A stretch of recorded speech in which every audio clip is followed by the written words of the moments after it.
I usually like to start my videos with a question and then try to figure out an answer by the end of it, but I'm not really sure what question I'm trying to ask in this video. Aside from what is shooting tethered and does it make a difference?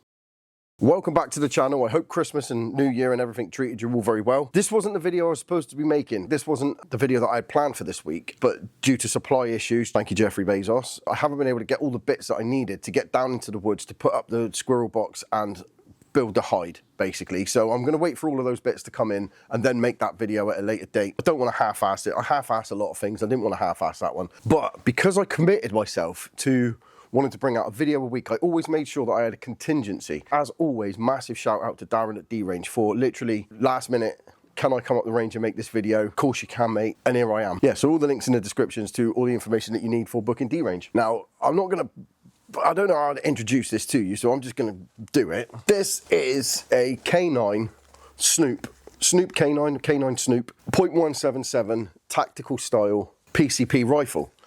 Now, this was built by my very good friend John from Hawk's Eye TV. The reason that I met John was through this gun. I'm not going to talk too much about it. I don't really know the ins and outs of it. All I know is it's built around a PP800R, which started life as a pistol, and John turned it into a tactical, sort of small carbine tactical rifle, if you like. It was basically for ratting in sheds and things like that. The issue that I've got was the very low shot count. I can get about 8 shots out of it, and obviously for what I'm using it for, that's not optimum at all. And while I was at the range once, Darren mentioned that you could shoot tethered, and I'd never heard of that before. So on further investigation, it turns out that if I was to tether this, I might be able to get a better shot count out of it and actually get some use out of it, because I like it. I just think it looks cool. You could put it away. Do you know what I mean? So in today's video, what I'm going to do is I'm going to figure out how to tether this to my dive bottle, to my fill bottle, and see whether or not I can get some consistency. But first of all, I'm going to put it through the chrono as it is, so you can see just how rapidly the power drops off. So let's go and do that. Okay, so what I've done, I've got myself a little rigged up a little system here, so that I can hopefully show you the shot count so you can see it falling off, and we'll go from there. That's a bit of a picture-in-picture for you, isn't it? Right, move this over a touch. Right, hopefully that's going to work now. So let's have a look here. So, this is from full power.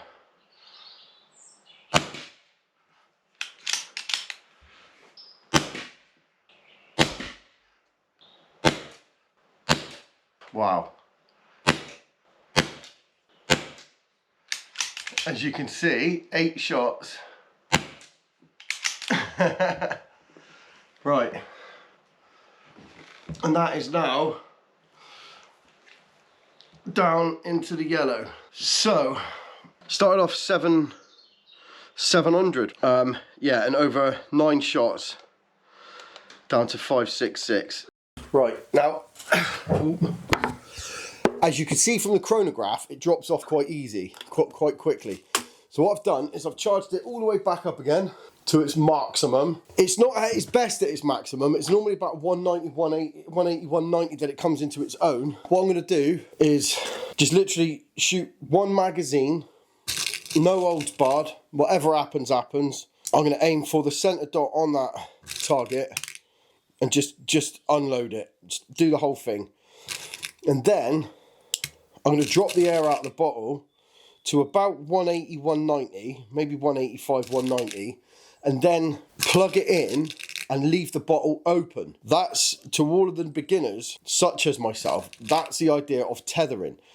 Is that then turns that tiny little tank, the width of a battery, it's not very big at all, into basically my 3 litre bottle, which should give me a massively improved shot count and massively improved consistency. That's the plan. You've seen from the chronograph how quickly it loses power.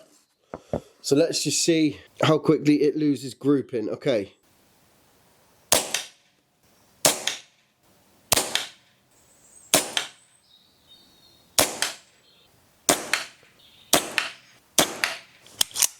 And I'm down onto the yellow. So now, hopefully, if I could turn the air down in my bottle and plug it in, I should be able to get some consistent grouping. That's the plan. All right. So to check how much air I've got left in the tank, again, this is a beginner's perspective thing, so I'm sorry if this gets boring for people who know what they're talking about. I've got this little blank doofer here. Get me face out. This little blank doofer here, and he'll plug straight into the end of my quick release there, like so, which means no air can get through. And then slowly turn your air bottle on. And so my air at the moment is bang on 200, which in all honesty isn't far off what I need it to be. I'm going to go a nipple under, a gnat's nipple under 200 to be on the safe side. The air now is, I'm getting my face out, is just slightly under the 200 mark. For what I needed to do, that's a good place to be. There's probably people out there giving it, you shouldn't be doing this, you shouldn't be doing that. I get it. I should really have a moisture trap in here as well.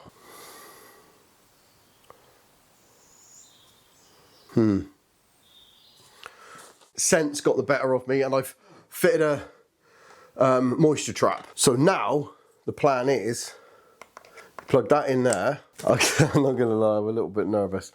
And then I switch the bottle on.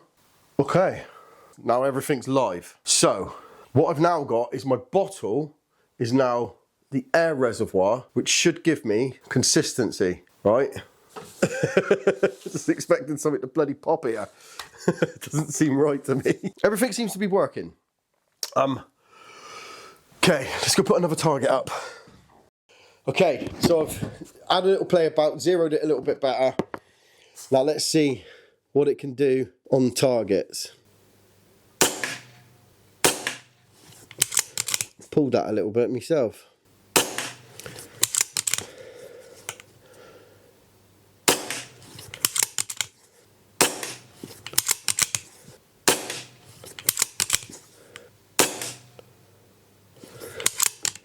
Right, so that's 7 shots. I don't think that's terrible, is it? I mean, that's better than what went before. At least they're sort of in the vicinity. Let's see if I can actually shoot some groups. I am actually going to just rattle through this now and see whether or not I can start to get some consistency with this. So I'm going to go for the top splatter target.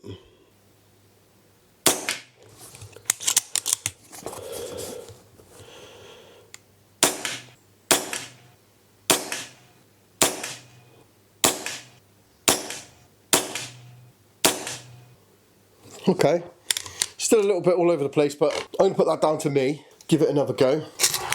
It's mad to think that this was actually based around a pistol, that this is actually technically built on the body of a pistol. It's not now. John's going to be here in a minute to explain more about the gun. I'm going to do this bit now, and he's just going to explain what the thinking was behind the gun and all the bits and pieces, because he's probably better off. You're better off with John telling you. It's no good me trying to tell you what was what. Same target, because I'm going to try and adjust the sights again. So if I come down and left.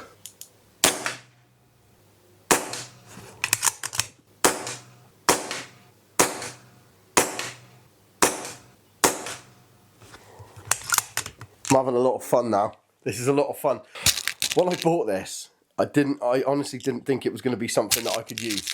I thought it was just, it looks really cool. It's a bit sentimental. It's got some sentimental value. There's a lot of legends connected to this. First one being John, who made it. He's an absolute legend. You'll see him in a minute. You'll meet John in a bit if you haven't already. The second legends were Celtic Guns. Massive shout out to Celtic Guns, and brilliant Celtic Guns especially. Very, very helpful. And the third legend was my best mate who bought it, Matt from Cornwall Pest Management. And then I got it. So it's a long line of legends up until me. So hopefully I can do it some justice. Without buying this off of Matt, I probably would never have met John. Because John built this, I did some research to try to find out more about the gun itself, and ended up meeting up with John. So there's a lot of sentimental value involved in this gun. I never thought it was going to be anything I could use. But this method, this tethering method, is proven to be actually really bloody good.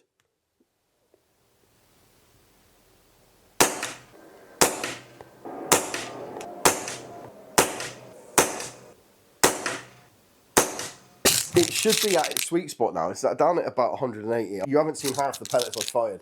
I fired so many. This is magazine after magazine. I've got that many left of my tin, which was practically full when I started, worth every single pellet. I had doubts at some points, I've got to be honest. I was a little bit like, oh, this is just going to be a shelf queen. It's just going to be sat there looking beautiful at me. But yeah, I'm starting to get some sense out of it now. It's just really buzzing. Right, so let's go one more there. Right. Now I'm going to go for that tiny little one. I really want to hit this. For the sake of this video, I really want to hit this bang on.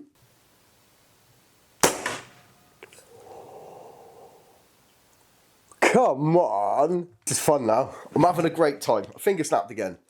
I'm 44 this month on a finger snap. I've got to stop doing that. But it is good fun. This is great. Now, the sensible and scientific thing to do at this stage would be to run it through the chronograph to prove that it wasn't dropping off while tethered. But we ran into a bit of a snag. But I say we, it was definitely me. And in other news, Darren, sorry mate, I owe you a chronograph.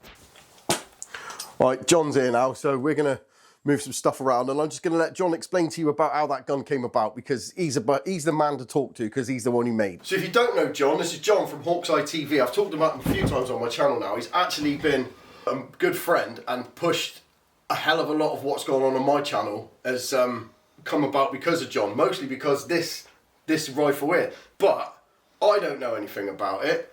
John, all I know is it's a PP800R, so I'm going to let John explain a little bit more about it. It come about because of a love for tactical rifles, but also had a great adoration for what was known as the Artemis PP800, which weren't regulated. And just as Artemis brought out the PP800R, which was regulated, Snowpeak bought them out. So then I was doing them with the Snowpeak PP800R. The R stands for it being regulated. Right, okay, I didn't know that. Yeah. So that's regulated, that one? Yeah. Oh, right, yeah, sick. It come as. And what I did was I designed an adapter block that went on the back, used civil aviation approved carbon fibre tubing and hinge.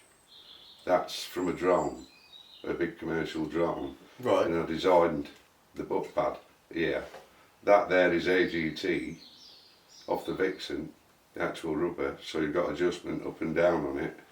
And because it's got the Picatinny for a clamp, I've set it up so that you can have a cheek piece on there that is adjustable to a degree.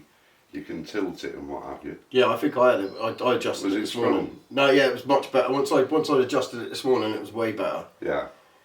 And the whole idea is that even though that's dovetail and this is Picatinny to clamp it, you can use a spring clip on there.